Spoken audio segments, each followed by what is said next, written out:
Hola otra vez, bienvenidos a la cuarta sesión del seminario informal que hemos empezado Manuel y yo, pero que también desde la sesión pasada se ha incorporado Lorena Vargas. Hemos estado comentando el pensamiento estético en Javier Zubiri, a propósito de que Manuel viene a estudiar estética aquí en Madrid y Lorena a Zubiri aquí en Madrid, así que pues mezclando un poco todo, tenemos lugares comunes donde dialogar. Así que pues podemos empezar con un resumen de lo que hemos visto hasta ahora, las tres sesiones pasadas, y después nos han hecho un par de preguntas algunos amigos en el YouTube, así que también valdría la pena responderlas pues para que participen también de nuestro seminario. Así que pues primero un breve resumen. ¿Quién quiere empezar? Soy el experto en estética. A ver, pues, no, digamos que lo último que nos quedaba por ver del texto de Zubiri era,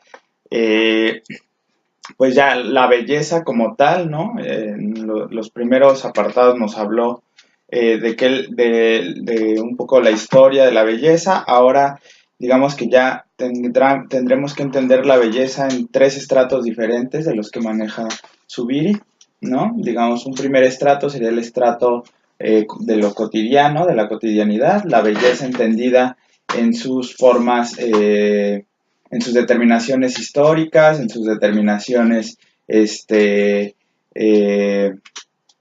sociales, ¿no?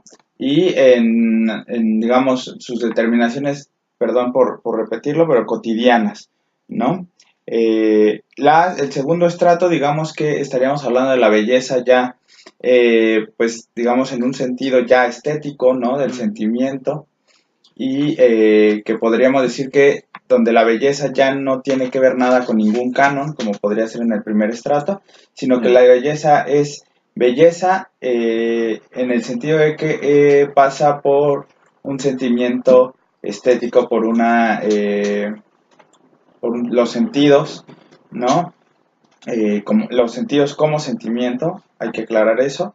Y finalmente íbamos a ver este último estrato, que ya nos estaría hablando Zubiri en forma total de lo que sería el pulcrum, ¿no? Ya el pulcrum como lo trascendental de todo este, digamos, este estrato trascendental de la belleza, que en ningún momento puede ser planteado como una especie de ontología descendente platónica, por ejemplo, sino que este análisis son momentos analíticos totalmente, que supongo que veremos ya ahora después, cuando hablemos de la actualización, ¿no? Del pulcrum como actualización. Entonces, bueno, pues creo que eso es lo que vamos a ver. Pues habría que agregar un poco esta parte del sentimiento que nos quedó muy claro, que es el temperamento por el que pasa todas estas cuestiones de la belleza, que de alguna manera estuvimos viendo y que analizábamos a través del verum, que es la inteligencia, el volum, la voluntad, y el sentimiento, que es el pulcrum. Entonces yo creo que ahí habría que puntualizar un poco y llegar a... Decías antes de empezar que ya te entendías con Zubiri. Estoy fascinada pues con la lectura, pero vamos, es el último apartado, ya cuando hablemos sobre la angustia y la esperanza.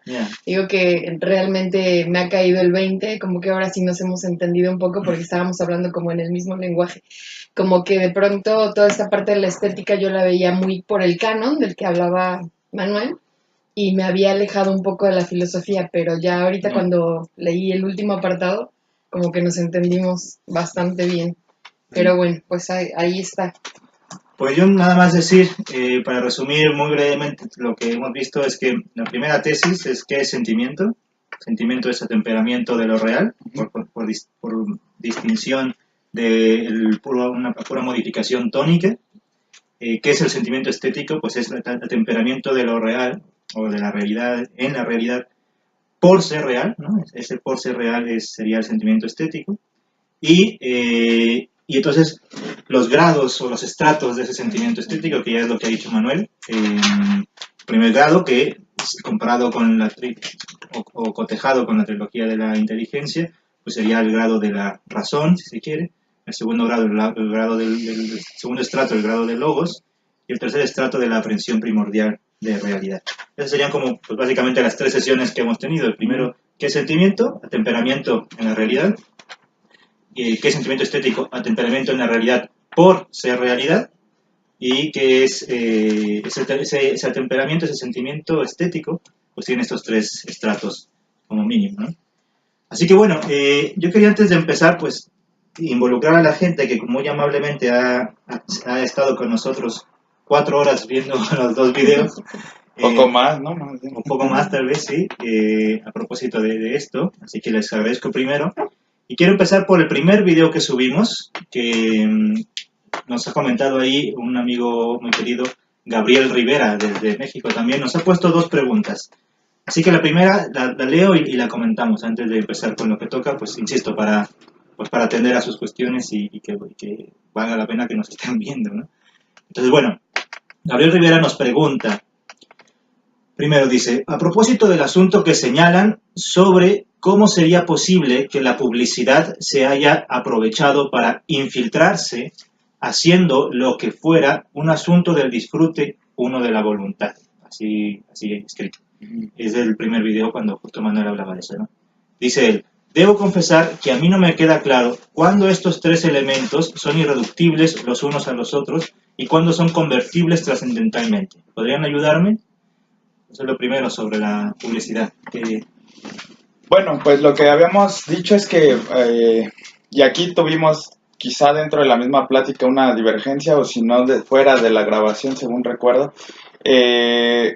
una cuestión que no nos quedaba clara, que parecía que para subir el arte debe de estar totalmente, o sea, parecería que para subir el arte estaría totalmente volcado hacia un problema de lo estético, ¿no? Del sentimiento estético, y que, digamos, una cosa, un arte que no estuviera mediado por el sentimiento estético, pues parecería que entonces ya no tiene sentido ser arte, ¿no? Eso es lo que un poco habíamos coincidido.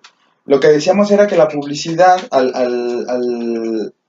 digamos, al usar los mismos mecanismos de producción, por ejemplo, el mecanismo de producción de la imagen, lo que hace es llevar algo que tiene que ver con la voluntad, es decir, el deseo, ¿no? La publicidad al mismo tiempo que usa los medios estéticos de creación, dígase la imagen, ahí introduce un efecto de la voluntad que lo hace pasar como un sentimiento estético. Entonces, digamos que está totalmente volcado hacia crear un deseo vía el sentimiento estético.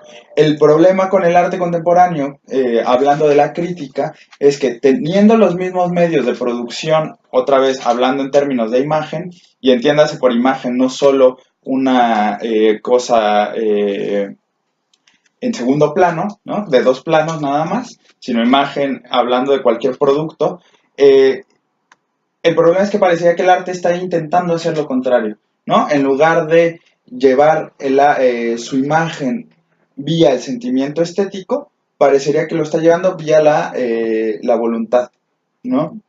Y entonces ahí, digamos que ahí es donde no quedaba muy clara las diferencias, porque ahí se confunden arte y publicidad totalmente, ¿no? Es decir, la publicidad, pues, intenta hacer, se presenta como un bonum, ¿no? Claro. O debería ser un bonum, pero se presenta como un acto estético, entonces ahí se confunde. Y por el contrario, lo que debería ser un acto estético se intenta presentar como un bonum, ¿no? Entonces ahí era lo que no nos quedaba claro, y lo que decíamos era que, claro, la publicidad disfraza este bonum y esta posibilidad de analizar el bonum ya en un segundo plano, digamos, ético, ¿no? Y lo reduce a un simple goce, ¿no? Y ahí yo creo que la palabra, no sé si sería disfrute, nos decía disfrute, sí. Pero quizá habría que dejarla en goce, ¿no? Es decir, en un sentimiento primordial de disfrute, ¿no? Sí, digamos, el goce, a diferencia no tiene que ver tanto con el placer, sino con un prenderse de eso, de una sensación, ¿no? Es decir, pensemos en el niño que goza aplastando hormigas, ¿no? No necesariamente tiene ahí un sentimiento bueno, una determinación ética, ¿no? Solo hay ahí un prenderse de ese momento, y el goce puede ser incluso doloroso, ¿no? Entonces, digamos, ahí la publicidad es lo que hace, ¿no? Como disfrazar un bonum de goce, ¿no? Era lo que un poco decíamos. Sí, esa vez, pues eso, suponiendo que, o lo que podríamos medio concluir, que si bien el arte era esta expresión del sentimiento estético, un poco lo que tú ya dijiste, ¿no? La publicidad es más bien expresión de este voluntad, de este bolo, te hace querer algo, entonces se disfrazaba un poco de sentimiento estético para que no solo lo quisiera, sino que además te atemperara, ¿no? Entonces ahí es donde parecía que eso, como decía Gabriel, se infiltra, ¿no? Y lo que pasaba con el arte era, precisamente sobre todo el arte contemporáneo, era que jugaba a hacer publicidad en la medida en que en vez de querer llegar al hombre por la vía del sentimiento, llega por vía de la voluntad. Entonces ya no uno no se atempera ante el arte, ante la belleza del arte o lo que sea, sino que quiere el producto del arte, ¿no? Como esto, ahora en una galería tú puedes comprar el vaso medio lleno o medio vacío de no sé qué artista, y no te dan el vaso, o sea, te dan un certificado que dice que usted adquirió la obra por no sé cuántos miles de dólares sin la obra, ¿no? O sea, lo que te dan es un certificado. Así que bueno. ¿Y dónde estaría el goce? El goce va a estar hasta que lo pongas en tu casa. O sea, no. El reconocimiento, porque ni siquiera vas a poner la obra, no tienes obra, ¿no? Exacto. Ahora, lo que es interesante a propósito de esto es esto que Gabriel dice, la segunda parte, ¿no?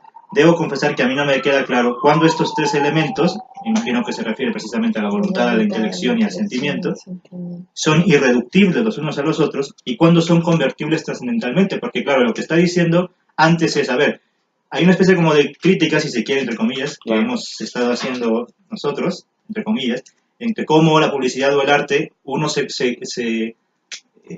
juega a ser bonum cuando tendría que ser pulcrum, o juega a ser pulcrum cuando tendría que ser bonum, ¿no?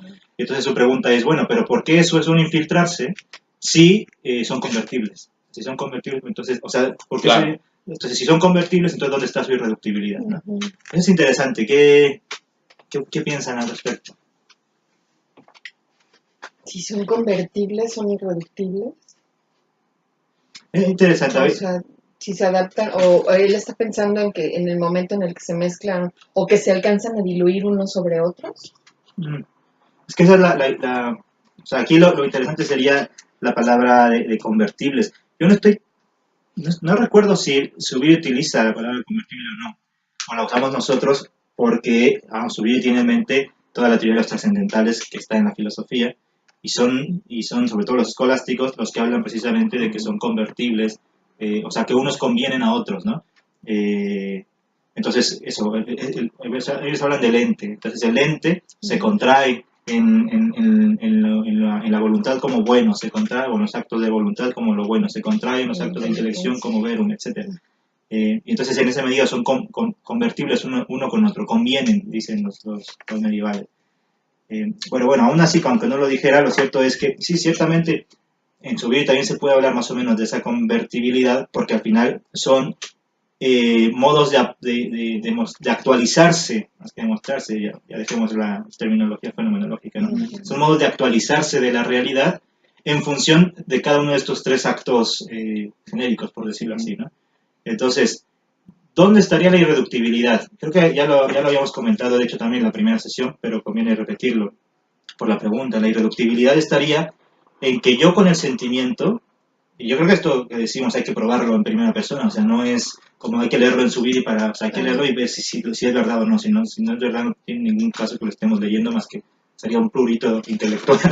No, yo creo que probarlo en primera persona. Y entonces, veamos en cada uno cómo el sentimiento, que como decía Manuel, ojo, no es sensación, no es de los sentidos, sino de lo sentimental, si se quiere, el sentimiento nos da un acceso a la realidad que no nos puede dar ni la voluntad ni la intelección.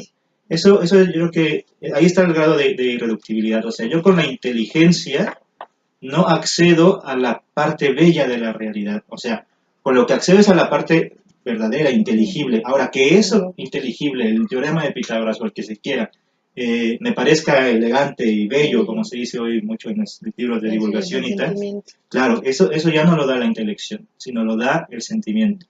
Eso que me parezca apetecible, pues lo da la voluntad. Entonces, yo no accedo, por ejemplo, cuando conozco a un amigo, ese conocimiento no es un conocimiento intelectual precisamente, creo, ¿no? Es no típicamente intelectual, un conocimiento más bien precisamente por vía del temperamento. Mi amigo me hace conocerlo en profundidad porque, no sé, es amable, o sea, es afable, etc. Ahí estaría, creo, lo irreductible. Pero son convertibles porque lo que se está actualizando en esos momentos irreductibles entre sí es la misma realidad. O sea, lo que se actualiza es mi amigo como realidad, es el teorema como realidad. Entonces esa es la unidad y diferencia, digamos. La unidad es que al final son actualizaciones de lo real en función de los actos en los que quedan esas actualizaciones. Entonces ahí está la unidad en que es de realidad, pero la diferencia es que son justamente actualizaciones distintas, ¿no? O sea, actualizaciones distintas. Ahora, ¿qué tan legítimo es precisamente decir que nosotros digamos es que la publicidad, entre comillas, se infiltra, porque no, como dice Gabriel, ¿no? Se infiltra en el sentimiento cuando tendría que ser de la voluntad, o qué tan legítimo o ilegítimo es que el arte se infiltre en la publicidad?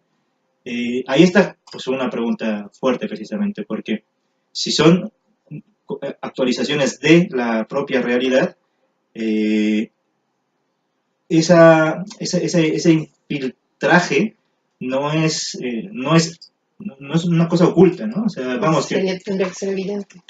Sí, y sobre todo que no es un troyano, ¿no? No sería troyano, no es una cosa que se mete jugando a hacer otra cosa, o si sí, tendría que ser la labor del esteta, tal vez, pues, saber dónde está eso. Yo creo que yo por el momento no tengo una respuesta, porque hay que dedicarle seso. O sea, a ver, eso es cierto que el pulcrum es irreductible, pero la pregunta nuestra era, ok, el arte podría ser expresión de esa realidad pulcra, habiendo sido actualización de lo real, ¿no? O sea, impresión de la realidad, luego expresión de realidad es el arte. Ahora, ¿es el arte? ¿Está dicho que el arte solo tenga que ser eso?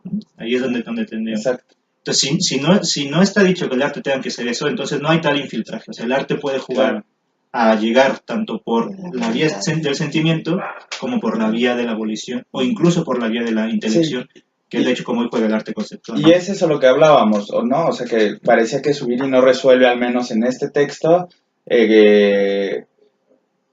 no termina por decantarse si el arte solo debe ser un sentimiento estético o si puede ser otras cosas. Sin embargo, el arte al menos parece que o sea, entiendo que Zubiri está pensando el arte como bello en un sentido histórico muy específico, ¿no? Es decir, el arte moderno, ¿no? Es decir, no podemos hablar de otro tipo de arte, pero incluso pensando en esto que decías, que tal vez habría que pensarlo más, me parece que si Zubiri piensa eso específicamente, podríamos muy fácil contradecirlo, y no creo que esté pensándolo, pero digamos, si alguien piensa que el arte solo puede ser vía del sentimiento estético, en realidad podríamos contradecirlo muy fácil si suponemos, y lo digo entre comillas, que el arte antes del romanticismo es arte también, digamos, forma parte es un eslabón de la historia del arte, porque, digamos, todo el arte sacro tiene que ver no solo con una especie de sentimiento, sino con la generación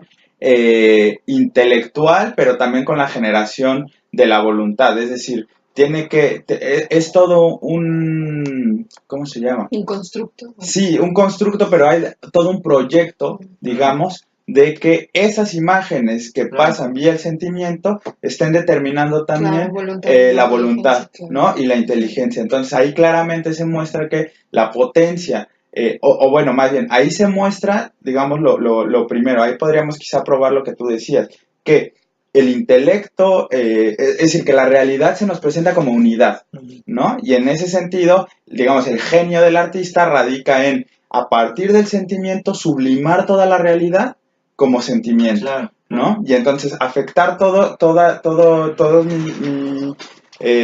mis determinaciones de la realidad vía el sentimiento. Digamos que el genio de la publicidad en este caso radica en presentarnos en sublimar todo lo que, las posibilidades de la realidad en una construcción del sentimiento también, digamos, está jugando a hacer arte.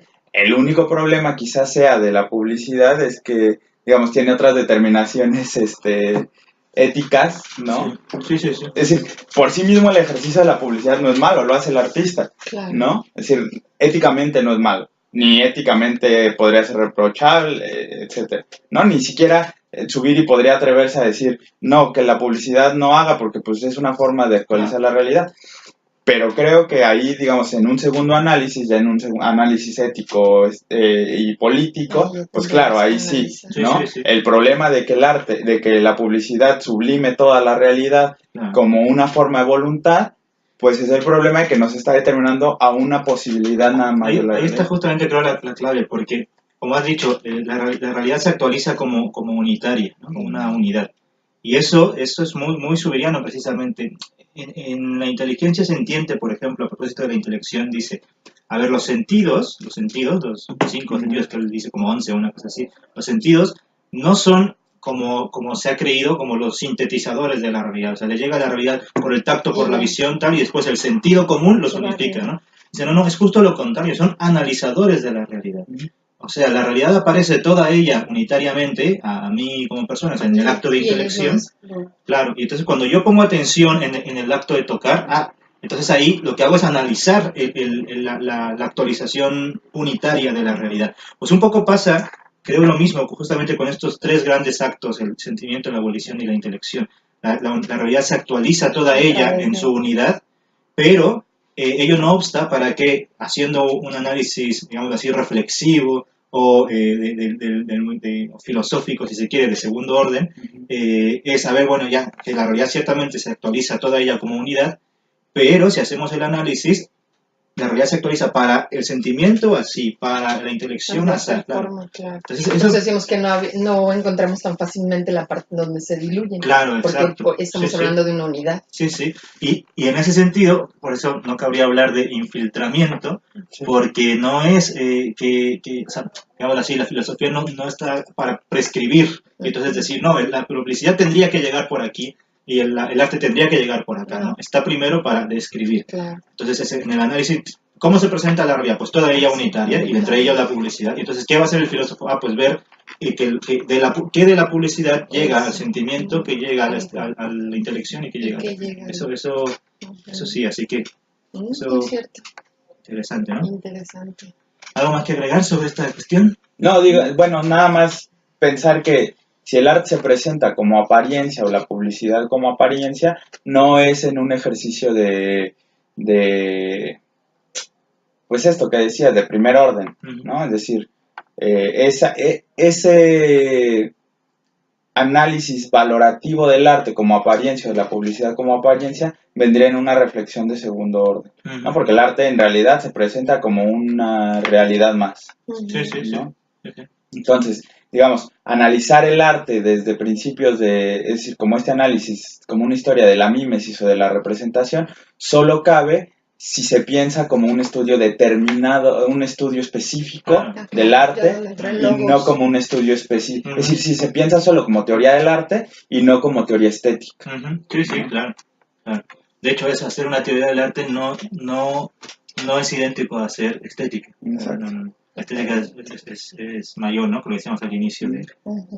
La segunda pregunta que nos hace el mismo Gabriel Rivera, a quien agradecemos su enorme atención y a quien saludamos, claro, también, dice, y a propósito con el asunto de la publicidad, me pregunto si el problema con hacer pasar la voluntad como disfrute no radica más bien en que se está partiendo del disfrute para regresar a la voluntad, cuando la voluntad siempre ha sido el ámbito de la publicidad y no del disfrute.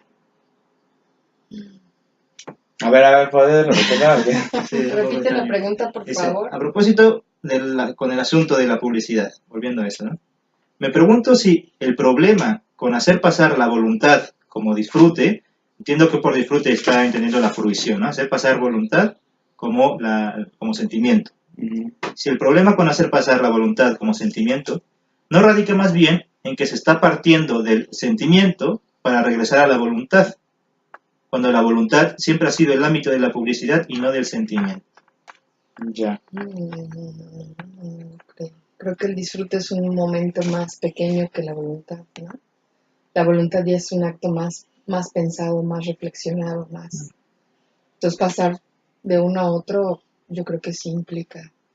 Aquí yo creo que el disfrute lo está diciendo más bien como lo que el sentimiento, o sea, Como el acto mismo, el goce acto del mismo. sentimiento, sí, sí, no, o sea, vamos, que sería como una especie de nomenclatura, nada más que la he llamado así por la idea de fruición, pero por eso, bueno, deberían venir a Madrid para que platicáramos así. Pero bueno, yo creo, suponiendo que más bien se está refiriendo a eso, a que se hace pasar la voluntad por el sentimiento, dice, el ámbito de la publicidad siempre sería el de la voluntad y no el del sentimiento. Sí, vamos. Me pregunto si el problema con hacer pasar la voluntad como sentimiento radica más bien en que se está partiendo del sentimiento para regresar a la voluntad. Cuando la voluntad siempre ha sido el ámbito de la publicidad y no del disfrute. Claro, pero eso solo queda, es decir, eso no es que no importe, ¿no? Lo iba a decir como de una manera muy fea, sino más bien, eso queda salvado si entendemos que la realidad se presenta como unidad y claro, como actualización. Claro. Entonces, digamos, no habría un conflicto, insisto, en que la publicidad se presentara, y tal vez lo pensábamos un poco así en la primera sesión, ahora ya lo estamos pensando diferente, pero no habría un conflicto en que la publicidad se presentara porque se presenta como realidad, ¿no? El problema es que asumamos que la única posibilidad de realidad es la publicidad, ¿no? La manera en que se nos presenta la realidad, se nos sublima la realidad a partir de la publicidad, y ahí sí quizá tenga razón. Es decir, la publicidad parte es decir, o pone énfasis en la fruición, en el sentido en el que quedas prendado y de ahí viene una determinación de la voluntad, pero bueno, es decir, no puede haber publicidad si no ese es el caso. Es decir, la publicidad solo, es decir, no creo que haya una publicidad ética, digámoslo así, o una publicidad tan formal que nos dijera, mira, solo voy a actuar sobre tu voluntad. Es decir, sería una publicidad del tipo de la reflexión filosófica, quizá, ¿no? De hecho, tal vez y entonces no podríamos hablar de filtraje o la trampa, si se quiere, es más bien por la propia obra de la publicidad, o sea, del publicismo, si se quiere, que está pagado para mantener, y nuevamente un tema del que nunca hablo, la ideología, ¿no? O sea, al final lo que pretendería la publicidad es precisamente que toda esa unidad de la realidad más bien se presente como objeto de la voluntad. Es decir, si bien se piensa con el publicista piensa con la intelección, lo da a pensar, bueno, o sea, quiere llegar por el sentimiento, pero también por la voluntad y tal, un poco lo criticable, si es que hay tal cosa, lo criticable de la voluntad es que justamente esa unidad de la realidad lo que hace es más bien analizarla o abstraerla y presentártela solo como objeto de la voluntad. Entonces reducirte toda la realidad al objeto de la voluntad, ¿no? Ese sería como lo criticable si es que hay tal cosa. Pero justamente la labor del filósofo, en este caso acá del esteta, es pues ver, si es que filosofa sobre la publicidad, ver que justamente la publicidad lo que está haciendo es presentarnos como objeto de la voluntad una realidad que es por sí misma, ¿no? Y que es por sí misma no solamente objeto de la voluntad, sino también objeto del sentimiento y objeto de la intelección. Ahora, quizá aquí habría nada más que añadir que, y eso es para pensarse largo rato, que entonces la crítica, digamos, el momento de la crítica filosófica, de la actitud filosófica, es una crítica que permita diferenciar entre publicidad y arte. Dicho eso, lo complicado es si esa es de verdad, es decir, lo complicado es si esa es la actitud del filósofo. Claro, yo diría que no, o sea, esa es justamente la labor del teórico del arte. Exacto. Que es el que escribe qué es arte y por lo tanto qué no es, por ejemplo, publicidad, ¿no? Ahora, el punto, lo que sí creo es que digamos, para quizá pasar a lo demás, es que el teórico del arte o el filósofo que hace teoría del arte lo que tendría que poner en perspectiva es que tal vez lo que sí hace la publicidad y no el arte, y esto no estoy seguro, es que la publicidad no permite una división intelectual de estos 3 pasos, es decir, no permite el momento de la crítica, sino una reproducción de la ideología, quizá. Es decir, esa imagen llega y se reproduce de sí misma como verdad, como tautológica, en todas sus formas, ¿no? Posibles, en cada uno de los tratos. Quizá, si el arte tiene valor alguno, es que lo que siempre hace es poner en cuestión todo lo que se aprende, ¿no? Se llega a nosotros. Es decir, vía el sentimiento estético, el arte no permite una reproducción tautológica de sí, ¿no? Aunque, insisto, esto podría contradecirse si volvemos al ejemplo del arte sacro, ¿no? Es decir, lo que ese arte permite es una reproducción tautológica de Cristo. Eso no es necesariamente malo, es decir, formaba, educaba, etc. Sí, bueno, pero digo, habría que pensarlo bien y no es como... Claro, y a saber si justamente también ese arte sacro lo que quiere es fungir como arte. Sí, exacto. ¿no? O sea, claro. Lo que quiere, lo que se busca tal vez no sea una experiencia, ¿cómo decirlo?, artística, sino de una experiencia religiosa. Y esa experiencia religiosa es irreductible a la experiencia artística. Aunque probablemente, yo no lo sé decir, pero probablemente la experiencia religiosa sea, digamos así, se accede mejor por la vía del sentimiento, claro, más que por la vía de la intelección y la vía de la voluntad. Sí, lo que queda mostrado es que la experiencia religiosa siempre termina en una especie de pregunta, ¿no? Uno no sé qué que queda balbuciendo. Buena pregunta, balpósito. San Juan de la Cruz. San Juan de la Cruz. No sé qué, que no sé qué. Un no sé qué que queda balbuciendo. Okay. Bueno, es un poco estas dos preguntas. Esperamos, por lo menos creo que la primera la respondimos. La segunda nos ha hecho pensar un poco más, pero eso, si no ha quedado claro y tal, pues nos vuelves a escribir y con gusto lo trataremos después. Después, en el segundo video, nos escribió también Gabriel, pero además Javier Vargas, también el amigo de allá de México, alumno de la UACM, la Autónoma, ¿cómo es? La Autónoma Ciudad de México.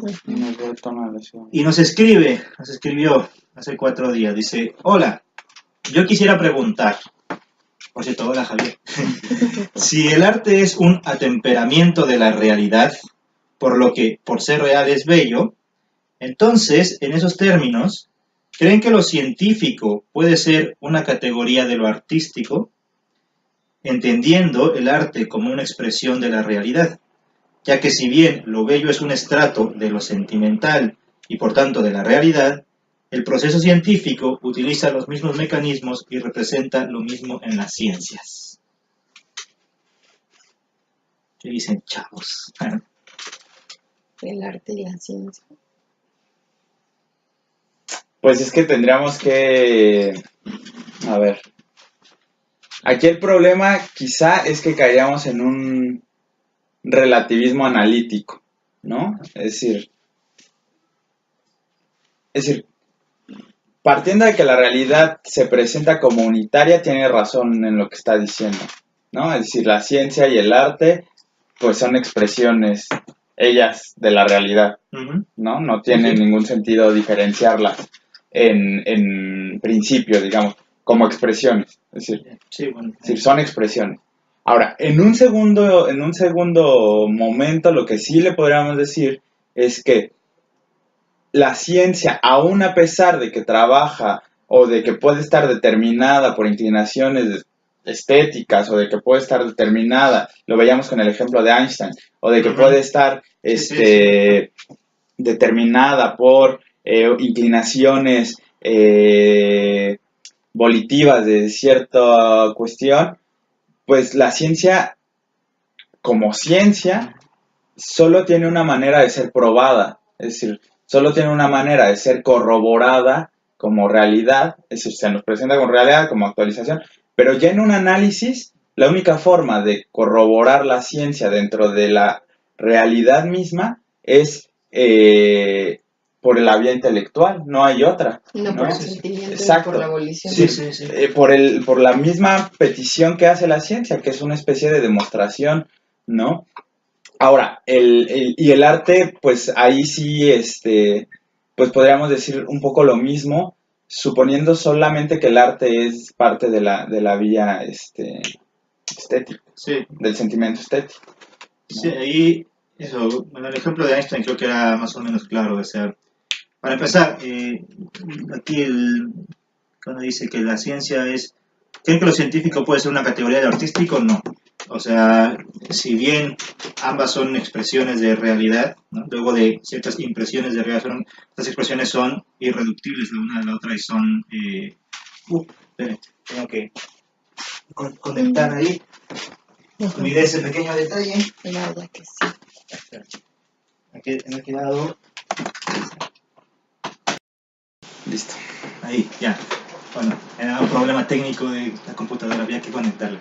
Si la ciencia y el arte, o sea, si la ciencia sería una expresión del arte, no, son irreductibles. Hoy se entiende mucho lo mismo en los libros de divulgación, decir que la belleza y que la ciencia es como una obra de arte y eso, y no, o sea, al final, por muchas analogías que pueda haber, lo decíamos en estas sesiones, o sea, la razón de la ciencia, la ratio formalis de la ciencia no es la misma que la del arte. La ratio formalis de la ciencia, o digámoslo así, su verdad radica precisamente en el verum. O sea, por mucho que el científico esté conmovido atemperadamente por la realidad del sujeto de estudio, de la armonía del universo o de lo que quiera, de la ecuación de Schrödinger, o la ecuación de Dirac, que dicen que es la ecuación más bella de la física y tal. Bueno, sí, por mucho que eso tenga su parte de verdad, la ecuación de Dirac no es, digamos, su ratio, su razón de ser dentro de la ciencia no es porque es bella. O sea, que muchos científicos utilicen la simplicidad, y eso es a lo que llaman belleza o elegancia, la simplicidad de las ecuaciones, porque se parte del principio de que la realidad es simple, que utilicen ese principio para ayudarse a sus investigaciones, eso es otra cosa, pero por muy bella que sea una ecuación, o sea, yo voy a poner simplemente que 2 más 2 es 4, y entonces es bello porque, claro, es muy simple, pero eso no me va a explicar, pues, el movimiento de los astros. Entonces, tiene que, la verdad de mi ecuación científica tiene que responder al modus operandi de la ciencia, que es por vía del verum, no por vía del pulcrum. Así que no, o sea, de nuevo, las experiencias son irreductibles. Si bien la realidad se presenta en un primer momento como unitaria, los intelectuales o los investigadores, los saberes, lo que hacen es justamente centrarse en un modo de actualización de lo real. O sea, si no, de otro modo haces un galimatías ahí. Entonces, lo que hace el científico, pues se centra justamente en el modo de actualización de la realidad, que es el verum. Eso es lo que ellos quieren investigar, la inteligibilidad del mundo por cuanto tiene de verum. Y bueno, y además hacerlo en función de sus propios marcos teóricos, etc. El artista, en principio, a saber si es verdad, yo creería todavía que sí, o sea, sí que lo que hace es concentrarse en la realidad, pero por lo que tiene de pulcro, o sea, por lo que tiene de pulcro. Aunque inevitablemente en uno u otro existan otras manifestaciones de esos accesos a la realidad, pues, por ejemplo eso, que el científico se deja guiar por parámetros de belleza y que el artista se deja guiar también por parámetros, pues, más bien intelectivos, como la razón áurea o cualquier otra cosa, eso sí, pero de nuevo la ratio formalis del contenido del arte o de la ciencia, esas son irreductibles. Así que bueno, eso es lo que yo creía, ¿no? Lo bello es un estrato del sentimental, que si el proceso científico utiliza los mismos mecanismos que como lo haría lo bello, ¿no? Pues es que no, o sea, el proceso del científico concreto sí, pero a saber qué no le influirá a ese científico, o sea, como caso concreto específicamente, pues habría que, no sé, incluso hacer psicología, sociología y un montón de cosas. Ya, pero si uno se pone a hacer, pues digamos, metaciencia, si bien tiene que considerar un análisis histórico y por lo tanto también sociológico y tal, que eso lo dejó claro pues toda la escuela de Kuhn y luego pues Popper, Lakatos y estos Feyerabend y tal, por ejemplo Feyerabend que decía que cualquier cosa valía, ¿no? Pues sí, para el proceso de creación sí, pero es lo que los epistemólogos hoy llaman le llaman como el proceso de justificación o algo así, el ámbito de justificación y el ámbito de descubrimiento, ¿no? No recuerdo si la palabra es ámbito, pero bueno, el de justificación y el de descubrimiento. Entonces, claro, una cosa es qué ha llevado al descubrimiento, al científico, pues eso puede ser lo que sea, que lloró, que pues, se enojó con su esposa, qué sé yo. Y otra cosa es el ámbito de la justificación, que es que la verdad de lo descubierto no depende del ámbito del descubrimiento. Y eso es verdad, o sea, eso es irreductible una cosa de la otra. Así que, pues nada, que pueden jugar expresiones estéticas o sentimientos estéticos en el ámbito de descubrimiento, sí. En el ámbito de justificación, eso no juega. O sea, no, es eso, de nuevo, ese es el análisis de segundo orden, pero es el análisis filosófico. Quizás como lo que la pregunta es, o la inquietud es, si podemos devolver la realidad en esta unidad, y eso no es posible, me parece. O sea, cada análisis exige racionar la realidad. Es decir, si bien se me presenta como una unidad, cada análisis, ya sea el artístico, o bueno, para dejar cuestiones, el estético, el intelectual, porque digamos, también quizás ciencia suena a una palabra que, es decir, es la forma, pero digamos, suena a una palabra que podría, como... suena como a metonimia de lo intelectual, ¿no? Y lo intelectual no necesariamente es científico. Claro, el científico necesariamente es intelectual, pero lo intelectual no es científico. Exactamente, ¿no? Entonces, quizá lo que habría que decir es que en lo estético, la voluntad y lo volitivo y lo intelectual, nunca podemos, es decir, ya cuando se analiza la realidad a partir de cada uno de estos, nunca podemos devolver, y digo devolver con comillas, devolver la realidad como unidad, ¿no? En ese preciso momento es cuando en el análisis, pues lo que nos impele es hacer ciencia, en el análisis lo que nos impele es hacer ética, y en el análisis lo que nos impele es hacer estética, ¿no? Y ya quizá las formas de hacer ciencia, de hacer arte, de hacer, de actuar, de sus determinaciones de actuación, bueno, pues estarán mediadas por todas estas figuras, pero en principio la validación de cada una solo dependería de que se sometan a esas. Y que además esa validación depende o sea, es ad interior, o sea, no puede la ciencia decirle al arte, como se pretende con las famosas neuroartes y estas tonteras, no puede decirle al arte si lo que hace es arte o no en función de sus criterios científicos. Claro. O sea, no, como lo mismo al revés, el arte no puede decirle a la ciencia lo que sería ciencia en función de sus criterios artísticos. O el amor, ¿no? Esta cosa de que te enamoras. Claro, te enamoras porque hay una liberación de dopamina y no sé qué otros neurotransmisores, eso ¿Cómo bailan las neuronas? Eso es ridículo. O sea, vamos, que tiene que haber cosas interdisciplinarias, sí, pero eso es otro asunto. Claro. Ahora, a propósito de lo de, la realidad llega unitariamente y luego los saberes la van analizando, eso es cierto, y tú decías, pero ya no es posible reconstruirla. Ahí yo creo que sí, o en principio es posible reconstruirla porque al final son saberes de realidad. ¿Quién debería encargarse de esa reconstrucción? Pues creo que precisamente es el filósofo.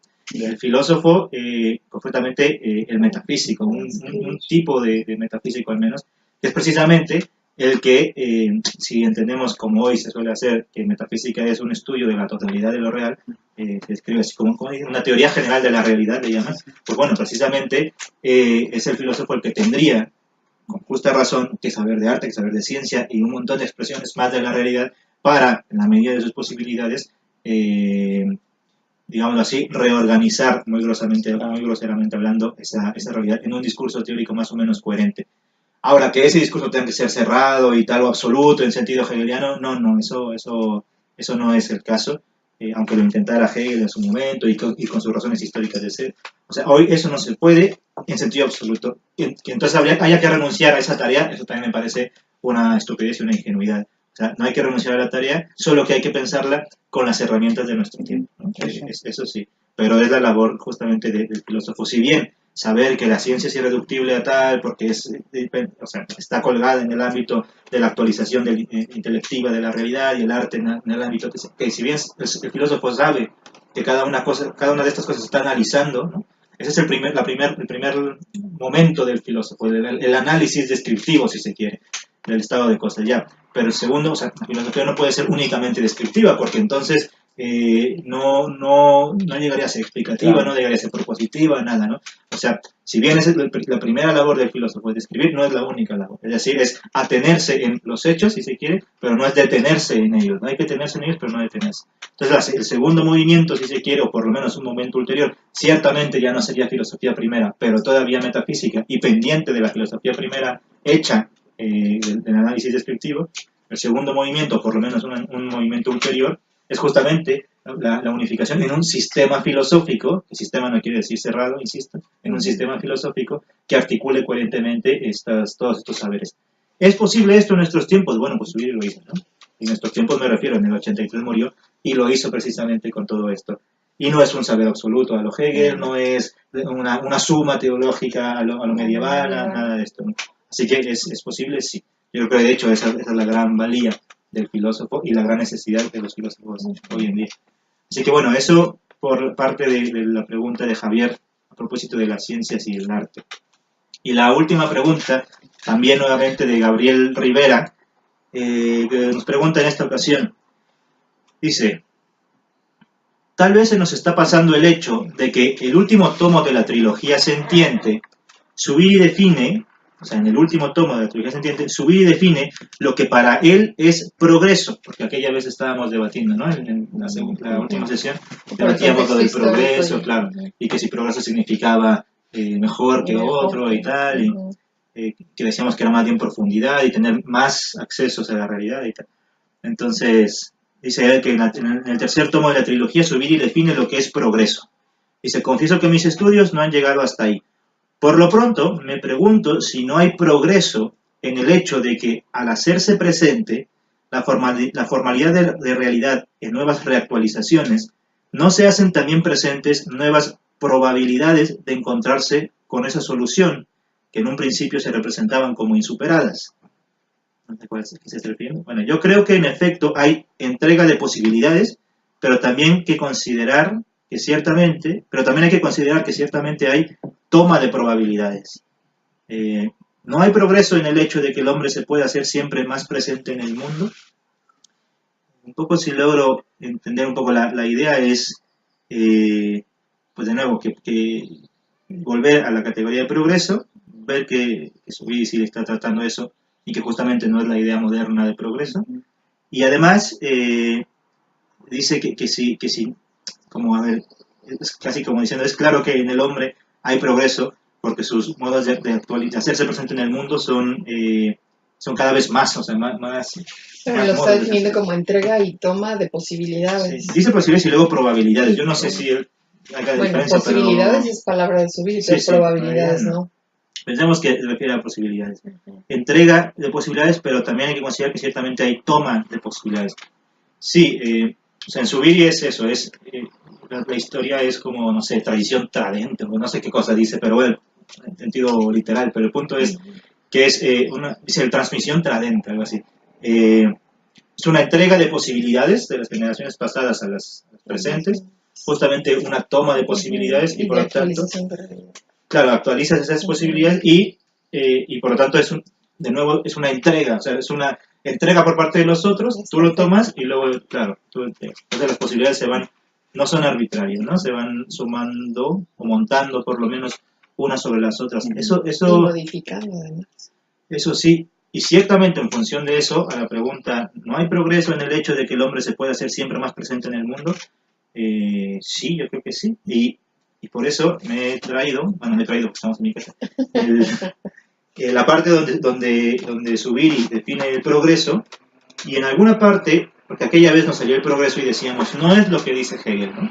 Bueno, no es lo que dice la modernidad exaltada en Hegel, que es progreso. Así que quiero leer primero lo de Hegel, que es un párrafo, y luego lo del progreso, que es otro párrafo, para ver justamente que la idea de progreso no va a ser la moderna, que sería la idea de cada vez estamos mejor que los otros, y mejor en el sentido incluso y sobre todo moral, ¿no? A través de de un apoderamiento técnico de la realidad, somos cada vez mejores moralmente hablando, ¿no? De hecho, hay que decirlo, quienes crean el mito de la Edad Media son los modernos. O sea, los medievales no se dicen a sí mismos medievales respecto de que el único que llega a decir que estamos en una Edad Media es San Agustín. Por la transición. Claro, en Ciudad de Dios, pero es porque es la Edad Media entre la época de Cristo y lo que viene, ¿no? La llegada. Pero es el principio. Y además eso no significa lo que hoy significa Edad Media. Eso se lo inventaron los modernos para inventar sus mitos fundacionales de la modernidad, de la razón y con toda razón también, del progreso, y con toda razón también, concretamente los alemanes, pues para unificar a Alemania, ¿no? Claro. Entonces, sí, el idealismo y el Estado prusiano y todo. Así que eso es una tontera. Pero bueno, dice Zubiri sobre Hegel y esta idea del progreso. Porque decíamos aquella vez que esta idea de avanzar era porque profundizábamos cada vez más, ¿no? Entonces había cada vez más formas de acceso a la realidad. Entonces decíamos, por ejemplo, a propósito de la belleza, del pulcrum, que las señoritas de Aviñón son una nueva forma de aproximarse a la belleza de la realidad que tal vez los griegos no estaban posibilitados, o sea, no podían acceder a esa forma de belleza, no porque fueran tontos ni tal, sino precisamente porque no contaban con esa tradición previa que los posibilitaba a poder. Entonces ellos crean una forma, o sea, nos transmiten una forma que después llega a tal y cual, así, les llega a las 3 gracias de Rafael, y entonces esas 3 gracias también son bellas para nosotros, pero porque han sido transmitidas, sí, pero no podrían ser bellas para los griegos, etc. Claro. En la medida en que es más o menos absorbente. Ahora, ¿esto es lo que dice Hegel? Pues leamos aquí la respuesta de Zubiri, en el 168 de Inteligencia y Razón. Dice, conocer... Espera, que un poco vejete. ¿Qué pasó? Dice, conocer algo en profundidad no es conocerlo ya en su realidad última. Más aún, la intelección en profundidad es un hecho, pero el acceso a la ultimidad es constitutivamente un problema siempre abierto hasta el infinito. Lo que es un hecho es que vamos profundizando, pero aquello profundo a lo que llegamos, ese es un problema, siempre abierto, dice, y al infinito. Por esto es por lo que intelección en profundidad no es sinónimo de intelección absoluta. Esto es crucial. Intelección en profundidad es sinónimo de intelección absoluta. Realidad-fundamento no es realidad absoluta. Y esto es crucial. Zubiri llega a decir, en este libro precisamente, creo que en la 49 era, decía, cada vez que yo me pregunto por ese fundamento, incluso, o sea, claro, el fundamento de la realidad, dice, yo puedo ir, o sea, la realidad me impele a buscar el fundamento, dice, pero puede que ese fundamento sea nada. O sea, lo está diciendo incluso a alguien que cree que el fundamento último es Dios, de hecho, ¿no? Y, o sea, la realidad como Dios y tal. Pero dice, podría ser nada, claro, porque es abierto. Entonces, hay que estar probando constantemente. Por eso, realidad, fundamento, no es realidad absoluta. Y dice, es un grave error de Hegel. La marcha hacia la profundidad no es el despliegue de un saber absoluto. La profundidad es siempre una dimensión abierta. Y por esto, la razón no es saber absoluto, sino intelección abierta en posibilidad. Perdón, en profundidad. Claro, esa razón para Zubiri no es el desarrollo justamente de la idea, sino la intelección en profundidad de una realidad en la que ya estamos.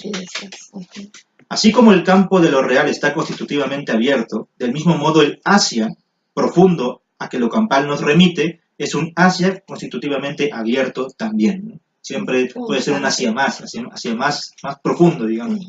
Por esto Hegel parte de un falso supuesto, que de hecho lo hablábamos ayer en el balcón a propósito de esto. Por esto Hegel parte de un falso supuesto.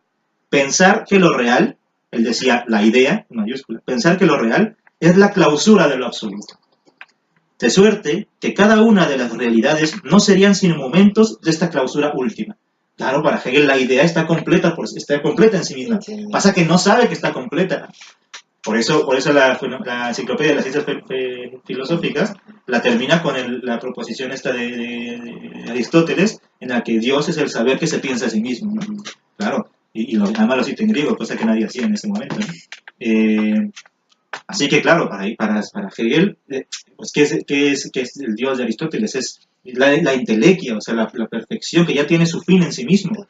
Aquí pasa, en Hegel pasa lo mismo, pasa que no lo sabe. Entonces, tiene que pensarse a sí mismo, lo que decía Aristóteles, pero este pensarse a sí mismo, pues es la creación en naturaleza y luego la aparición del espíritu. Entonces dice, y eso está equivocado.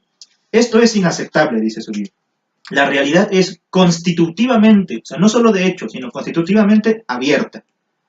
Pero además, la intelección misma, como mera actualización de lo real, es también constitutivamente abierta. Claro, lo que intelige, lo decíamos la vez pasada, la formalidad de realidad es inespecífica. Hay que crear los contenidos, aunque esos contenidos no sean arbitrarios. Dice, no puede pretenderse con Hegel que cada nivel de conciencia sea una mera y progresiva manifestación, fenómeno, de lo absoluto como espíritu. Es decir, un despliegue hacia el saber absoluto. Eso no sé, porque entonces, de nuevo, el entelegia ya tiene el telos ¿no? Ya tiene, la historia tendría el telos en sí mismo. Y es lo que dice Zubiri, que eso no es siempre abierto en profundidad, infinito. Entonces dice, la marcha de la intelección no es ni puede ser una fenomenología del espíritu. Esto es brillante. Porque justamente el progreso que creían todos los modernos, incluido Hegel, es un progreso no solamente porque estamos mejor que los que pasaron antes, sino porque estamos más cerca del fin. ¿Ves? O sea, por eso tiene que clausurar la historia, ¿no?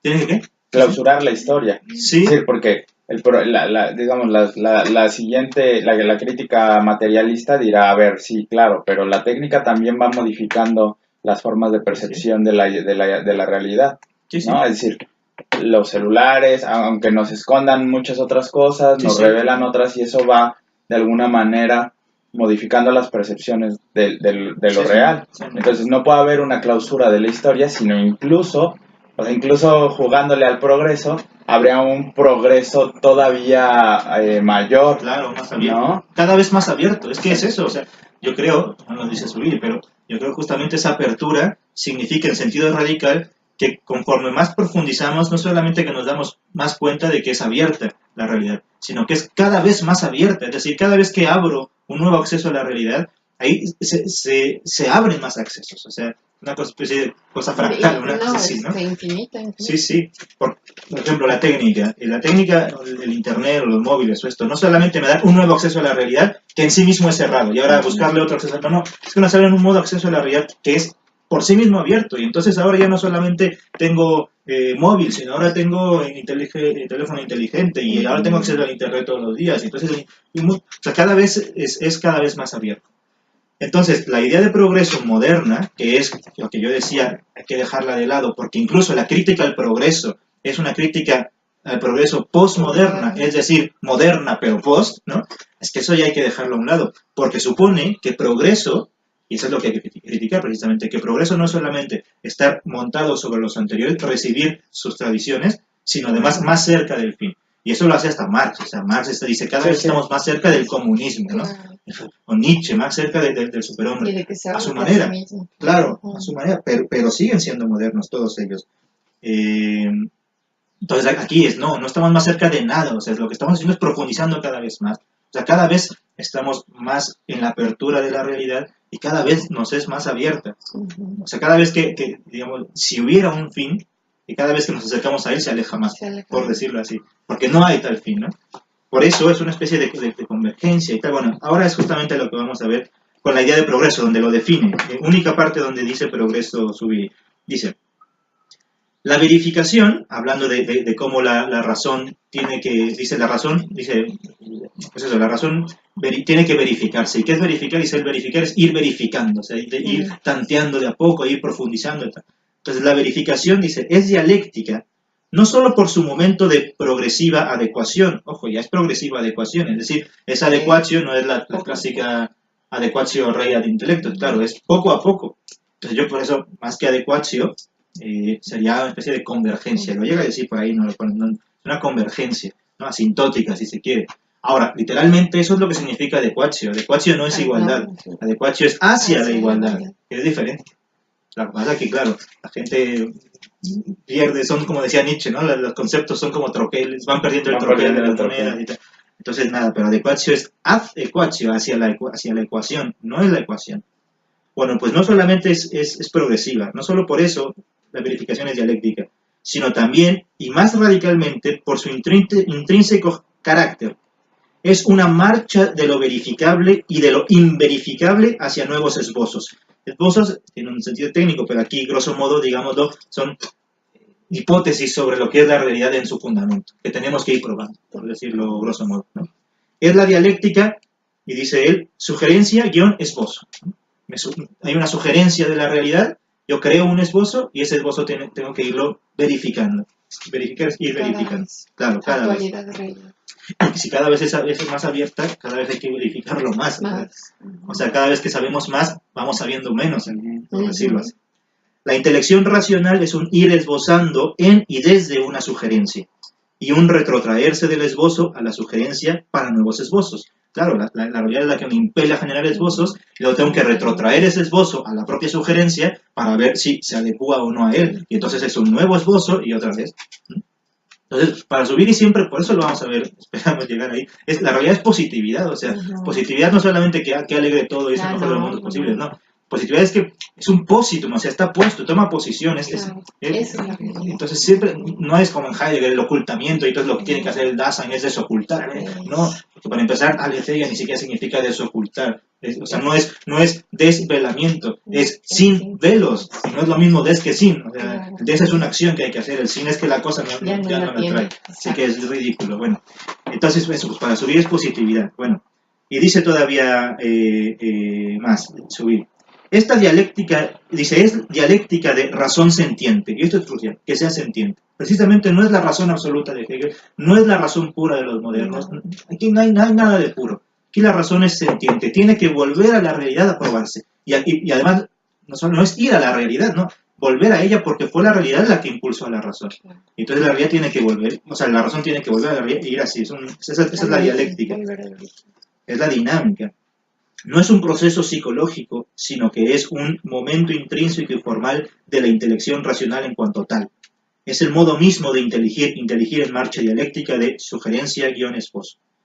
Y dice, con ello hemos analizado someramente la estructura formal de la verificación. Dice someramente, vaya, imagínate si lo hiciera dedicadamente. Bueno, la verificación tiene carácter de necesidad, de posibilidad y de dinamismo, cosa que no veremos en este momento, pero bueno, necesidad, posibilidad y dinamismo.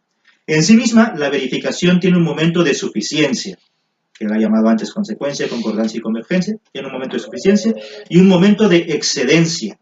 Claro, la verificación tiene un momento en el que es suficiente, si no, no sería verificación, pero es excedente también, necesita volver sobre sí, excedencia. Y en ambos momentos es un ir verificando más o menos adecuadamente, claro, siempre vamos como tiene que ir verificando, además este gerundio es crucial. Habida cuenta de que no es lo mismo verificar la verdad de la razón que la razón de la verdad, y de que la verificación puede adoptar la forma de lo estrictamente racional o de lo razonable. Se puede adoptar o de lo razonable. Porque además, en alemán, vernünftig es racional y razonable. O sea que las traducciones no o sea, cuando Hegel dice, was wirklich ist, das ist vernünftig, ¿no? Lo que es real, eso es racional, o sea, racional, pero también significa, es razonable. Y yo creo que por ahí va la interpretación correcta. Pero bueno, eso es otra cosa. Dice tanto de lo racional como de lo razonable. O incluso de lo inverificable también, ¿no? O sea, lo ir verificando es también ir tanteando lo inverificable. Es precisamente la idea de las religiones, ¿no? O sea, la historia de las religiones es la historia de la aprobación del fundamento último. O sea, no es que San Anselmo es el que da la prueba de Dios, o Tomás y las 5 vías, no, es la historia de la religión, es la que va probando, claro, impelido por la realidad, yo diría por el poder de lo real, va impelido por el poder de lo real, y va probando, pues, hipótesis, digamos, esbozos. Pues primero, no sé, que el fuego es el fetichismo, y después, no, pues el politeísmo, y después el monitorismo, se va probando esto. Bueno, lo inverificable, como momento dialéctico de la intelección. Y dice, la intelección racional tiene la estructura dialéctica de una razón sentiente, lo que nos dijo arriba. Naturalmente, en esta dialéctica, lo ya verificado constituye un momento esencial. Lo ya verificado. 2 puntos, el progreso. Ahí está el progreso, precisamente. Lo ya verificado. Claro, porque hay cosas ya verificadas. Claro. Si bien susceptibles de revisionismo, ciertamente, pero de algún u otro modo verificado, porque si no, entonces estaríamos descubriendo el fuego todos los días. Todos los días. Y no es el caso.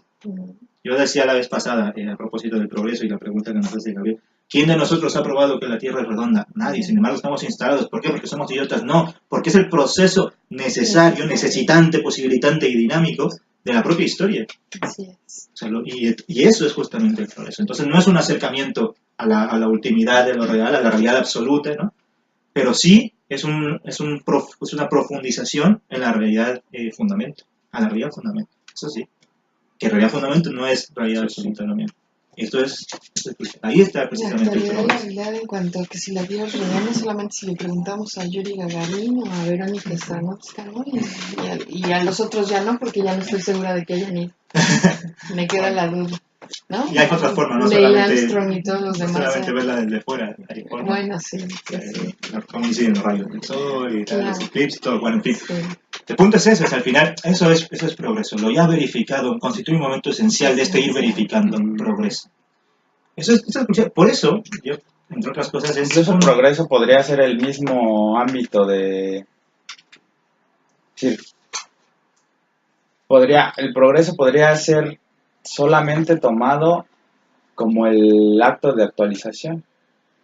Sí. Es decir, pero a ver, sí, desarrolla. En el sentido de que no necesita, o sea, quizá el progreso se entiende, a veces causa tanto escozor, porque se entiende bajo la luz de la crítica postmoderna, ¿no? Con toda la razón. El punto es que acá lo que has leído pareciera que progreso incluso podría ser entendido como el simple momento de actualización. Es un momento de resguardo de lo anterior, ¿no? Pero que no es nada más lo anterior, sino que de alguna manera es un posicionamiento, un nuevo posicionarse en la realidad. Eso no lo hace más, eso no lo vuelve mejor, no lo vuelve peor, sino lo convierte en una novedad de posicionamiento. Claro, y eso no hace que todo lo demás esté determinado como último, ¿no? Sino que cada nuevo posicionamiento lo que hace además es hacia atrás también. Es decir, todo lo anterior en realidad ya no es el positum, sino esto, y esto está sujeto a... Lo dice Zubiri en uno de sus textos de juventud, dice, es la pervivencia del pasado en el presente. La pervivencia. Claro, la pervivencia del pasado. Claro, el pasado nunca es pasado, es algo que pervive en el presente. De otro modo, no sabríamos. Yo lo llego a decir en un texto que espero pronto salga, que es San Agustín, llego a decir, por los filósofos en la historia de la filosofía, y esto vale para toda la filosofía, o sea, la historia en general, cada momento pasado cumple una función dentro precisamente del sistema de lo real que se llama historia, ¿no? En este caso historia de la filosofía, pero cumple una función en el sistema. Precisamente cumple una función en la medida en la medida de la posición que ocupa en esa estructura. Ocupar una posición en una estructura es tener una función en esa estructura. Y justamente, una estructura sobre todo vista a toro pasado, o sea, nunca sabemos cuál es nuestra función de lo que viene después. Nuestra entrega de posibilidades es medianamente dirigida, y medianamente veremos hacia dónde queremos dirigir las próximas generaciones. Otra cosa es cómo se reactualice nuestro presente cuando sea pasado en el presente de las nuevas generaciones. Pero definitivamente es progreso. Sí, digamos que la crítica de digamos como para aclarar términos, la crítica de la modernidad, de la posmodernidad, es decir, de la crítica de la modernidad sobre sí misma, que además es un acto muy moderno, por lo demás, radica en que se toma como estrategia metonímica las determinaciones históricas de lo que se quiere para el futuro, ¿no? Es decir, claro, sí. Es decir, el momento actual se proyecta como el momento, como la determinación última del momento posterior, ¿no? Es decir, mis rasgos históricos actuales tienen que ser los que se desarrollen, y eso, pues diría Zubiri, ¿no? Sí, es decir, mañana puede pasar cualquier otra cosa, incluso las determinaciones técnicas históricas pueden totalmente cambiar la realidad. Sí, eso es justamente la idea de apertura. O sea, de hecho, término técnico que Zubiri utilizará para la idea de apertura es respectividad. Por eso las cosas siempre son respectivas. Y llega a decir, aunque hubiese una sola cosa real, sería respectiva. ¿Por qué? Si no hay otra cosa real. No, porque respectiva es simplemente apertura. Apertura, estar abierto. Por eso les decía que, incluso, digo, en una interpretación muy vaga, yo me declaro no conocer a Zubiri, al menos tanto, ya esto que hemos leído poco, pero me parecería prudente, al menos en un primer momento de acercamiento a Zubiri, creer que progreso significa que si algo sigue ahí, es el modo de actualizarse. Es decir, no la forma en la que se actualiza la realidad, sino la actualización. Es decir, lo único que no ha cambiado es que la realidad se sigue actualizando. Sí. Y yo por eso digo que, digamos, una forma de ver el progreso sería que lo que sí se conserva es la actualización. Sí. Bueno, es que de hecho actualizar en la filosofía de Zubiri significa, él dice quedar, ¿no? Utilizando el castellano, quedar. Eso es, o sea, no es que sea actual en el sentido temporal del término, ¿no? En el sentido moderno. Claro, en el sentido moderno, sino que llega a decir, se ha hecho una metafísica del acto, pero no una metafísica de lo actual, ¿no? Entonces dice, la metafísica del acto sería la metafísica de la actuidad, y mientras que la de actual es de la actualidad. ¿Y actualidad qué es? Es un quedar de calidad entre realidades respectivas, nada más, una de las cuales somos nosotros, y cuando las cosas se actualizan ante nosotros, pues quedan como formalidades realidades, ¿no? Entre ellas no quedan como realidades, quedan como pesadas, quedan como impenetrables, quedan como, qué sé yo, repelentes, etcétera. Pero entre nosotros quedan como realidades, como algo que son de suyo. ¿Qué pasa con los momentos históricos? Pasan precisamente igual, o sea, se reactualizan como de suyo, o sea, no es interpretable de cualquier modo nuestro pasado, precisamente porque es una entrega de posibilidades, nos posibilitan incluso a interpretarlos a ellos de una u otra manera, si bien, si se quiere infinita, es infinita acotadamente, no cualquier forma es posible. Lo poníamos con el ejemplo del Neandertal, ¿no? O del hombre de Altamira, o el que sea. Bueno, sí, Neandertal no, porque no sería físico orgánicamente que nosotros, pero el hombre de Altamira, sí, ellos tienen la misma estructura psicoorgánica que nosotros, sí, relativamente, sí. ¿Podrían construir aviones? No, porque no tienen justamente la entrega de posibilidades que se tuvo hasta el siglo, pues, que es 19, ¿no? 19, 20. 1903, pues siglo XX, entonces, pues eso, hasta entonces no se hubiera. ¿Eso era necesario que ocurriera en 1903? No es necesario, pero lo que sí era necesario es que hubiera una entrega de posibilidades tales que justamente posibilitaran el que se construya el avión. No que en ese momento, pero sí el que tenía que haber ciertas condiciones previas. Pues estamos, todavía tenemos unos 20 minutos, así que podemos... 20 minutos. Sí, porque hasta ahora hemos llevado del seminario 1h11, pero dado que ahora nos dirigimos a unas conferencias, pero bueno, todavía tenemos, son 15 para las 5, así que todavía tenemos un poco de tiempo. Hemos dedicado 1h11 minutos a 4 preguntas que nos han hecho, así que sigan participando y así este seminario es abierto, infinito, progresivo, ¿no? Como hemos dicho, valga la expresión filosófica. Así que mientras más pregunten, como decía no sé qué artista mexicano, ¿no? Mientras más... Vicente Fernández. Claro, si siguen aplaudiendo, mientras aplauden yo sigo cantando, ¿no? Vaya. Pues eso, mientras sigan comentando... Preguntando, seguiremos hablando. Sí. Bueno. Nada. Pues vayamos entonces a la 366, que nos quedemos más o menos por ahí. 366. Del libro, del texto del... Este es el libro Sentimiento de la Evolución y el texto de las reflexiones filosóficas sobre la estética. Decir, pues nada más tal vez tomar que lo bello, claro, en esos 3 momentos Zubiri utilizará solamente, es una mera utilización de los vocablos, dice él, para el estrato más aparentemente trivial, pero que la vez pasada veíamos que no era tan trivial, porque es justamente los esbozos que tienen que volver a la sugerencia y tal, lo que ahora estamos viendo. Eso es progreso, que no es trivial, sino es un momento, la hermosura, ¿no? Luego, las cosas bellas por ser reales, la belleza, y la propia realidad, como ámbito, no ya como belleza de la realidad, de algo real, sino como mero ámbito, eso sería el pulcro. Entonces tenemos la hermosura, la belleza y el pulcro, por usar, hacer una distinción analítica con términos para no confundirnos. Decía, bueno, aquí, claro, a propósito del pulcrum, que esto es crucial, dice él, no es una trascendencia de las cosas reales, que es lo que pensaba Platón, sino una trascendencia en las cosas reales.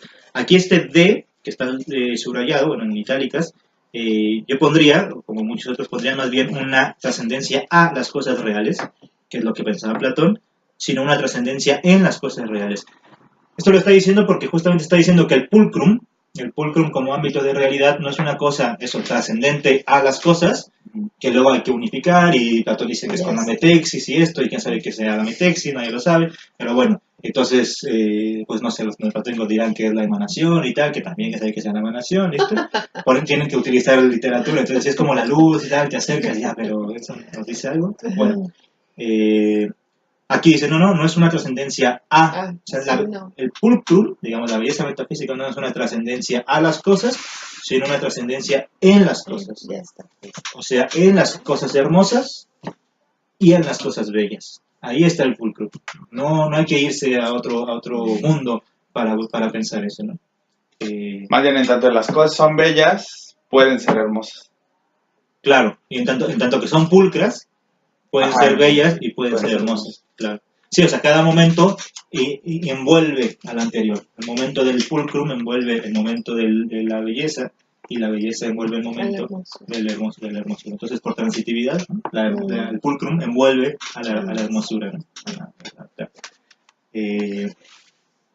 Eso como la realidad como ámbito.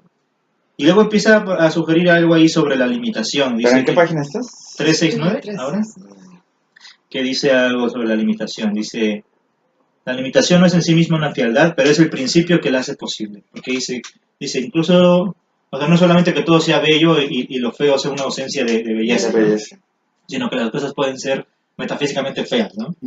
Dice, ¿por qué puede ser? Dice, pues porque son limitadas, ¿no? Son finitas, yo diría, tal vez. Son finitas las cosas. Entonces, claro, para una realidad que es limitada, que es carente de, ¿no? Está delimitada, que es finita, no pueden ser feas. Dice, pero lo bello siempre domina, ¿no? Dice, lo bello siempre domina. No sé si ahí mismo lo dice. Sí, ahora, dominancia, dice. Si lo bello siempre domina, yo creo que hay un principio ahí de subir, de tendencia hacia lo agradable, ¿no?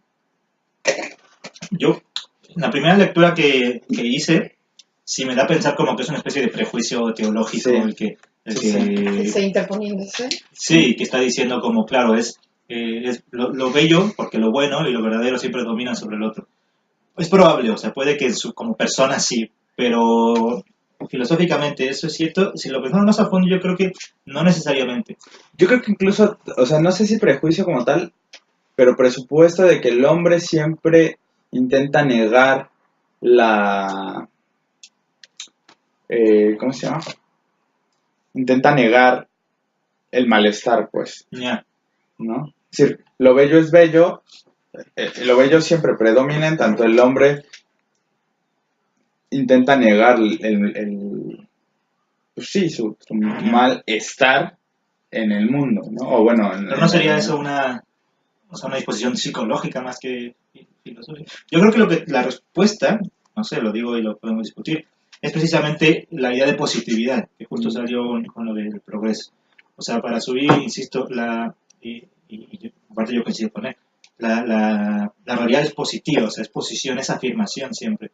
Eso no quiere decir eso, que no haya fealdad ni esto, pero que lo bello siempre domina en la medida en que no es que lo bello se esté ocultando sobre lo feo, que la verdad se esté ocultando sobre la falsedad. O, como dirían pues otros, la realidad se oculta se oculta en las apariencias, ¿no? A ver, la apariencia no oculta realidad, muestra la realidad. Eso es precisamente lo que intentó la fenomenología, que después salió por culata y tal, pero bueno, está mostrando realidad, no está ocultando realidad, ¿no? Es lo que le critica justo a la fenomenología a Kant y esto, ¿no? Un fenómeno no oculta la realidad, sino justo la muestra. La única forma en la que la realidad puede aparecer es apareciendo precisamente en la apariencia. Entonces siempre es positividad, no hay un desvelamiento, no, es un sin velos. Entonces no es una especie de belleza oculta en la fealdad, no, es que la belleza se muestra incluso en la fealdad. Sí, por eso dice o sea, la fealdad es un modo de aparecer de la belleza. De la fealdad. Sí, es un modo de aparecer de lo bello. Eso es interesante. Sí, no, por eso yo decía, o sea, el presupuesto no es justo de que hay belleza en lo feo, ¿no? Sino que la única forma de que lo feo en cierto momento histórico aparezca, pues puede ser como bello. Claro. O sea, lo feo que era en otro momento, la única forma como de reivindicación histórica de eso, de que podamos acceder a él, pues es a través de lo bello. Es decir, entendiendo que lo feo es una ampliación de lo bello. Claro. Sí, más que una ampliación, pues una manifestación, no en el sentido heideggeriano, que él mismo va a decir, esto no es Heidegger, pero, o sea, vamos, que es una forma de aparición de lo propio bello, o sea, de lo bello. O sea, lo bello, de nuevo, como no es el canon, no es hermosura, o el pulcrum, como el pulcrum no es hermosura es un tipo de canon históricamente determinado, o no canon si se quiere, pero por lo menos una idea, un esbozo de lo que tendría que ser la belleza en su profundidad, ¿no? Entonces, como pulcrum no es hermosura, entonces pulcrum también se puede expresar en lo feo. Porque al final lo feo probablemente penda de lo hermoso, o sea, de qué se define como hermoso. Pero se define o no se defina, incluso lo así llamado feo es manifestación del pulcrum, ¿no? Pero entonces estás definiendo como diferentes belleza y hermosura. Porque en la belleza está el pulcrum, pero en la hermosura no. No. De nuevo, los estratos estos que decíamos, ¿no? O sea, estaría en el primer estrato, que sería el de la razón, si se quiere, estaría la hermosura, que son los esbozos de lo que tendría que ser la belleza en su profundidad. Pues el canon de Policleto, o las vanguardias donde todo es válido, qué sé yo. Esos son cánones de belleza, si se quiere. El otro sería en el segundo ámbito, en el del logos, si se quiere, claro, la belleza. La belleza, es decir, las cosas son bellas porque son reales. Y el más profundo, si se quiere, que en sentido estricto no sería el más profundo, sino precisamente el más evidente, ¿no? Es el más dado, si se quiere, que se da en la aprehensión primordial de realidad, ese es el del pulcrum. Entonces, hermosura, belleza y pulcrum. Entonces, ¿qué es lo que se da? Lo que se da siempre.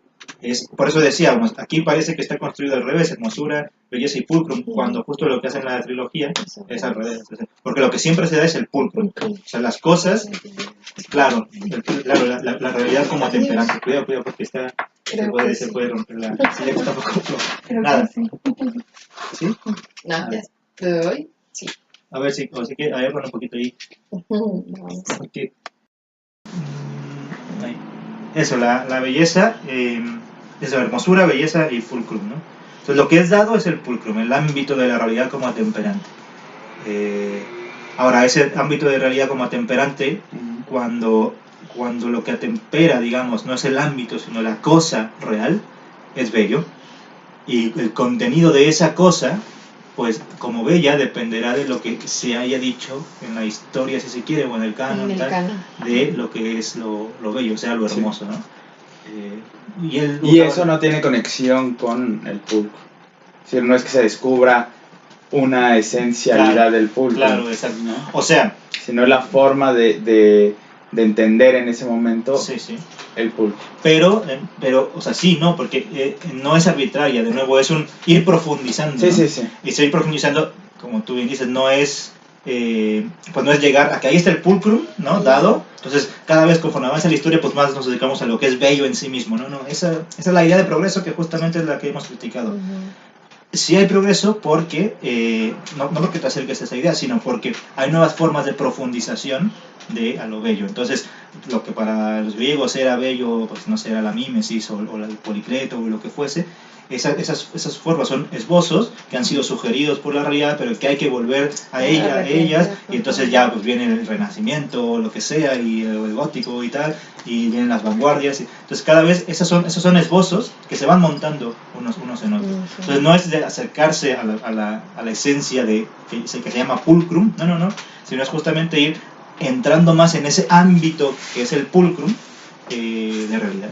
O sea, pulcrum no es una cosa a la que haya que llegar, o sea, no es el noumeno al que haya que llegar, no, aquí realidad no es cosa, eso es lo que decíamos desde el principio, ¿no? Realidad no es cosa, entonces pulcrum es realidad, entonces realidad no es cosa, es el ámbito, es el carácter en el que se mueven las cosas reales, si se quiere. Ya ves, por eso las vanguardias son todavía más subirianas en ese sentido. Sí. Es decir, llega la crítica radical que dice, a ver, bueno, pues la única forma es seguir probando y probando y probando. Y la realidad de la belleza, del pulcro, ¿no? Y yo creo que más que las vanguardias sean subirianas o que sean un vanguardista, es solamente. Es que todos están, vamos, de nuevo, estamos en la historia, entonces somos hijos de nuestro tiempo. ¿Y esto qué significa? Que lo que pasa es que Zubiri es un tío muy listo, como lo eran los de las vanguardias y tal, y están haciendo, en este caso, filosofía a la altura de los tiempos. O sea, si este fuese un tipo que se va a poner a hablar de cuál es el canon, o como hoy los teóricos del arte, que todo es válido y tal, o sea, eso no es estar a la altura de los tiempos, eso es aprovecharte de la altura de los tiempos. Y, es muy diferente. Claro, y decir tonteras. Para hacer filosofía a la altura de los tiempos, con mis herramientas, yo puedo hacer una filosofía seria y con mis posibilidades. Claro. Y lo mismo, o sea, están siendo hijos de sus tiempos, lo mismo las vanguardias y tal. Hoy tenemos que hacer filosofía a la altura de nuestros tiempos, como se tiene que hacer arte a la altura de los tiempos. Claro. ¿Es lo que hacían las vanguardias lo que está hoy a la altura de los tiempos? Yo creo que... Sí, no, yo no estoy diciendo que ahora tengan que seguir haciendo vanguardias, ¿no? Como no estoy diciendo, como no podría ser el caso de que ahora hay que seguir haciendo posmodernismo, si es que existe eso. Pero también, digamos, un poco a defensa del posmodernismo, pues la idea es que no están diciendo... Puede sonar a disparates a quien quiera, pero lo que están haciendo es el mismo ejercicio de crítica que está haciendo el propio Zubiri. Es decir, Zubiri lo hace un escalafón arriba, ¿no? Pero, digamos, esto es lo que Heidegger diría como ontologías regionales, ¿no? Es decir, si hubiera ontologías regionales de la propia filosofía, estos están ahí pues diciendo, bueno, claro, no hay cánones, ¿no? Claro. Es decir, y la respuesta que va a recibir es su canon. No hay. Sí, claro. El canon es no hay canon, claro, quizá, claro. Pero digamos que la única forma, quizá lo que hicieron las filosofías postmodernas es esto, ir probando, ¿no? Sí, es decir, bueno, es se que comprometían con el proceso de comprobación, ¿no? Digamos, a veces al grado de ad nauseam. Sí, claro, y a veces estaba de por medio la propia filosofía, ¿no? La posibilidad de la propia filosofía, pero yo creo que no hay forma de que la filosofía siga si no se arriesga la misma filosofía como tal. Claro. Es decir, la única posibilidad de la filosofía es que, y ahí está lo posmoderno, que haya posibilidad de que no exista la filosofía, ¿no? Es decir, que se compruebe radicalmente a sí misma, incluso en un punto donde ella misma no pueda comprobarse. Por lo demás, la propia filosofía siempre ha estado en peligro desde su nacimiento, ¿no? O sea, nunca se ha podido instalar, y está bien, si se instala deja de ser filosofía. Bueno, debería ver Juan para que vea qué tan posmoderno terminó esta conclusión. Sí, es posmoderno en el sentido de que, claro, no somos modernos, pero insisto, tampoco somos esos posmodernos. Esa es la altura de los tiempos. De hecho, Julián Marías decía, no es la altura de los tiempos, es la profundidad de los tiempos. Y eso más o menos, Julián Marías era alumno de Zubiri, claro, que conocía esto. La profundidad de los tiempos, y tiene sentido, o sea, cada vez más profundos. Y sí, porque cada vez traemos más a cuestas, o sea, con cada vez más presión, es decir, cada vez más profundos, todo lo que ha pasado. Todo eso lo vamos a ver con la angustia más adelante. También, sí. Así que bueno, pero no quería decir algo del canon. O sea, me corrijo, no es que el canon de los vanguardistas sea, no hay canon, que por lo demás se llaman vanguardias como los modernos se llaman modernos, o sea, claro, ese es otro prejuicio moderno de los vanguardistas, creer que ellos están en la punta de lanza. A ver, o sea, estás en lo último porque te ha tocado estar ahí. No significa que estás, claro, que estás... O que tú lo puedas decir. En fin, pero independientemente de eso, no es que el canon sea que no haya canon, sino que más que hablar de canon, en sentido filosófico habría que decir justamente esbozo. Entonces el canon ha sido un esbozo que en la historia del arte ha fungido como la idea de belleza y tal. Pero hay otros esbozos que no son cánones o no son canónicos. Pues el esbozo de los vanguardistas es justamente que no hay canon, ¿no? Es ese, o sea, que arte es cualquier cosa o qué sé yo, ¿no? Eso es ese es su esbozo de la belleza en profundidad, de lo que sería la belleza en profundidad, que tiene, de nuevo, se va probando, entra en esta dialéctica que decía Subir y sugerencia, esbozo. ¿Cuál es el esbozo? Pues de los griegos, no sé, la mímesis o el canon de Polipeto, ese es el esbozo. Ahora tiene que volver a la sugerencia a ver si... ¿Y qué le hace la sugerencia? Pues que requiere otro esbozo y entonces es la idea de progreso. Yo creo que la conclusión de las vanguardias, o mi conclusión sobre las vanguardias, es que el gran descubrimiento de las vanguardias como movimiento artístico es lo estético está por reinventarse. Uh-huh. O por descubrirse. O por descubrirse guión reinventarse. Claro. ¿No? Y agregaría, porque siempre lo ha estado. Sí, porque siempre lo ha estado, claro, sí, yo estoy de acuerdo. Pero yo creo que ese es el argumento. Es decir, en el momento en el que ellos llegan a esa conclusión, toda la posibilidad de canon se derrumba y toda la necesidad de arte y de historia como una historia de objetos. Uh-huh. Es decir, por lo demás la realidad a veces se entiende así, como un conjunto de objetos, pero toda la historia del arte como historia de objetos bellos se derrumba. Es decir, como objetos hermosos, perdón, ¿no? Claro. En su vida. Claro, es que yo no sé, si se derrumbe. A mí me gusta la palabra Aufhebung en alemán, pero claro, está pues llena de todo el tamiz hegeliano, ¿no? Pero entonces yo la traduzco como superación, o como, ¿qué otros dicen? No sé, absorción, claro. A mí me gusta hablar en castellano y es reasunción, reasumir. Entonces yo no creo que se destruya la historia del arte no, es que se reasume. No, yo digo se derrumba en el sentido de que ya no queda como ese gran palacio al que puede llegar. Resigna, sino que ahora justo la ruina, digamos, pensando en Benjamin, se lee solo como como a partir de las ruinas, ¿no? Sí, pero reasumidas. O sea, sí. Sí, no es que la ruina esté ahí y ya, sino justo la única forma de poder leer esa historia, o eso es la única forma de actualidad de eso, lo único que sí me permitiría verlo es a partir de la ruina. Yeah. Sí, lo que posibilita la ruina es un ejercicio de reconstrucción, de entendimiento, incluso hermenéutica de que... Sí, yo entonces estaría de acuerdo, excepto, se le pondría pega a la idea de ruinas, ¿no? O sea, porque vamos, no sé. Pero es que ruina es en lo que queda, lo que estamos viendo, o de lo que quedó de... Sí, no sé, que tiene un tamiz, no sé, como destructivo y tal, o sea, aun cuando... Como remanente. Como que... Sí. Es que yo creo que incluso puede ser que sí, la historia ya no queda como historia... Es decir, pero lo podemos ver en las vanguardias, en el posmodernismo, es decir, la historia ya no queda como una especie de sentido intacto, sino que ahora solo podemos leer, es decir, solo... Claro, pero podemos hacerlo porque quedó así antes. Sí. Es decir, por ejemplo, si hoy creemos que la vía es abierta, es porque se creyó que era cerrada, o sea, justamente porque hay una entrega, porque ya se probó con la idea de realidad cerrada y la realidad ha sugerido que no. Entonces ahora tenemos la posibilidad, estamos posibilitados al esbozo de la realidad abierta porque ya hemos probado el otro. Claro. Entonces lo mismo, o sea, si ya la historia no nos aparece como lineal, es porque, no porque estemos mejores que los otros, o porque ya estamos más cerca de la verdad, no es porque el esbozo se ha probado, y no es que se haya probado como falso, digamos, sino que vamos verificando, o sea, verificar es ir verificando. Y entonces ahora, puesto que hemos probado, puesto que ya hemos probado la historia lineal, o sea, ya hemos probado de ella, pues ahora es que podemos probar de otra, que es la historia de otro modo. Lo mismo con las propias ideas de belleza, las propias ideas de arte. Insisto, Aristóteles o quien fuera no hubiera podido haber hecho arte de las vanguardias. Y si lo hubiera hecho, nuestra historia hubiera sido otra. o sea, que hubiese sido de nuevo progresiva respecto de eso. O sea, hoy nuestro arte sería totalmente diferente si el de Aristóteles hubiese sido, o el de los griegos hubiese sido el migitorio de Hiroshima. O sea, ¿sí ves?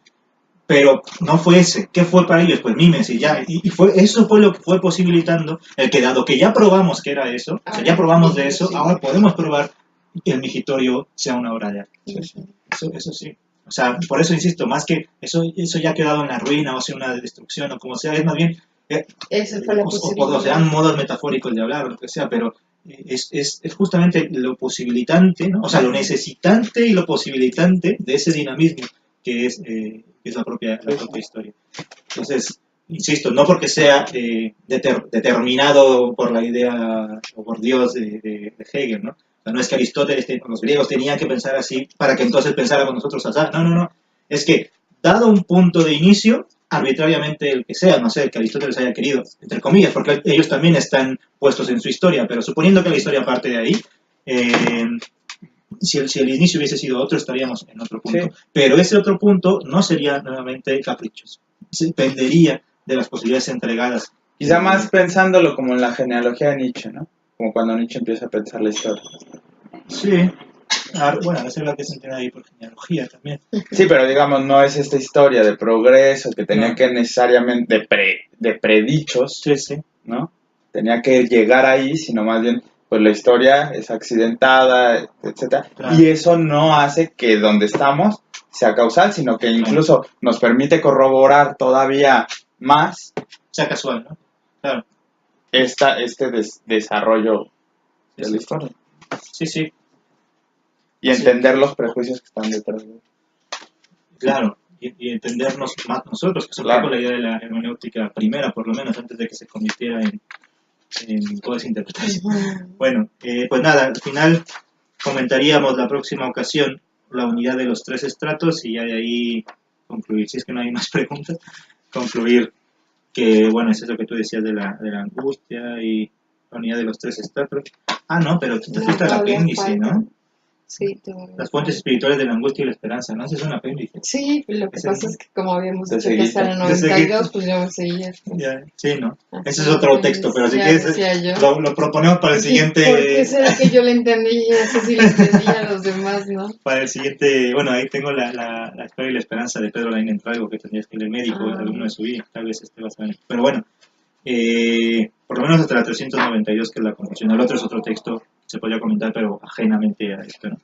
Ahora, entonces, pues eso, quedamos para la próxima, ya en acabarlo, que sería la estructura de los tres estratos, que es donde se va a hablar de la materia como principio de actualización, y luego el pulcrum como carácter trascendental, para llegar a esa frase de que el arte sería la expresión de la realidad pasada, entre comillas, o más bien actualizada por el sentimiento. Pues nada, ¿algo más que agregar? No, todo bien. Todo bien. Bueno, pues muchas gracias por volver a asistir al seminario y gracias a los 2 o 3 amigos que nos ven desde el otro lado del mundo y que además nos preguntan. Sí. Como esperamos que sus preguntas hayan quedado más o menos claras claras y distintas.